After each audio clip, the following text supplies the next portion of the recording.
मृत्यु के समय आत्मा शरीर से कैसे और किस मार्ग से निकलती है। गरुड़ पुराण में भगवान श्री कृष्ण ने गरुड़ जी को इस रहस्य के बारे में बताया है। अतः पूरी जानकारी के लिए वीडियो को ध्यान से अवश्य देखें।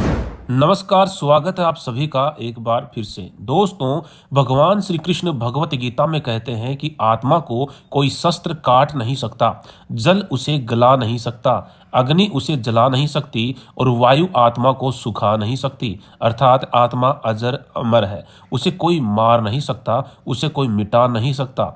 गरुड़ पुराण में बताया गया है कि आत्मा अंगूठे के आकार की होती है, जिसको कोई भी साधारण मनुष्य बिल्कुल भी नहीं देख पाता। संसार के प्रत्येक प्राणी में आत्मा होती है, वही आत्मा उसे जीवित होने का एहसास कराती है। आत्मा के बिना कोई भी प्राणी जीवित नहीं रह सकता। लेकिन दोस्तों, जब मनुष्य की मृत्यु होती है तो उसके शरीर से आत्मा बाहर कैसे निकलती है, उसके विषय में आपके मन में अवश्य ही जानने की जिज्ञासा पैदा होती होगी।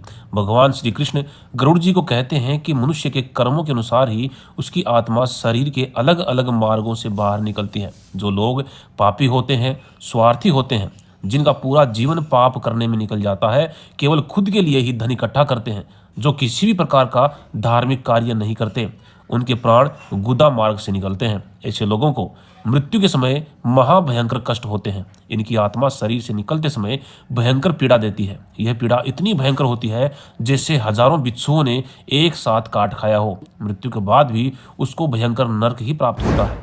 दूसरे प्रकार के लोग जो सांसारिक मोह माया में ग्रसित होते हैं, अपने परिजनों और धन संपदा में बहुत लगाव रखते हैं। ऐसे लोग ईश्वर से अधिक अपने प्रियजनों से प्रेम करते हैं। वे अपने परिवार के लोगों से जुदाई सहन नहीं कर पाते। ऐसे लोगों की आत्मा अंतिम समय में उनके शरीर को जल्दी से छोड़ नहीं पाती है। फिर यमदूत बलपूर्वक उसकी आत्मा को उसके शरीर से खींच कर ले जाते हैं। ऐसे लोगों की आत्मा आंखों के मार्ग से बाहर निकलती है, जिससे उनकी आंखें ऊपर की ओर मुड़ जाती हैं। ऐसे लोग अपने ही परिवार में जानवर के रूप में पैदा होते हैं, और अगर कर्म अच्छे हुए तो अपने ही परिवार में वापस इंसान के रूप में जन्म लेते हैं। तीसरे प्रकार के लोग होते हैं जो धर्मात्मा होते हैं, दानी होते हैं, जो सदैव परोपकार करने वाले और धार्मिक प्रवृत्ति के होते हैं। अंतिम समय में ऐसे व्यक्तियों की मृत्यु अचानक हो जाती है, और वो भी बिना किसी कष्ट के। ऐसे व्यक्तियों की आत्मा मुख मार्ग से निकलती है, जिससे मृत्यु के समय इनका मुख खुल जाता है और मुख से प्राण बाहर निकल जाते हैं। ऐसे लोग मृत्यु के पश्चात स्वर्ग लोक की ओर जाते हैं। नरक के कष्ट इनको नहीं भोगने पड़ते।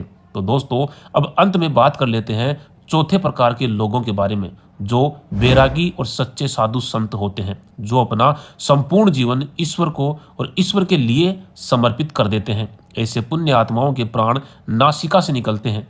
नाक से प्राण निकलना अत्यंत शुभ माना जाता है। ऐसे लोग मोक्ष को प्राप्त करते हैं। तो दोस्तों, इस प्रकार से गरुड़ पुराण में आत्मा के शरीर त्यागने के विषय में पूर्ण जानकारी दी गई है, और हम आशा करते हैं कि आपको यह जानकारी पसंद आई होगी। अगर पसंद आई है तो कमेंट बॉक्स में जय श्री कृष्णा अवश्य लिखें।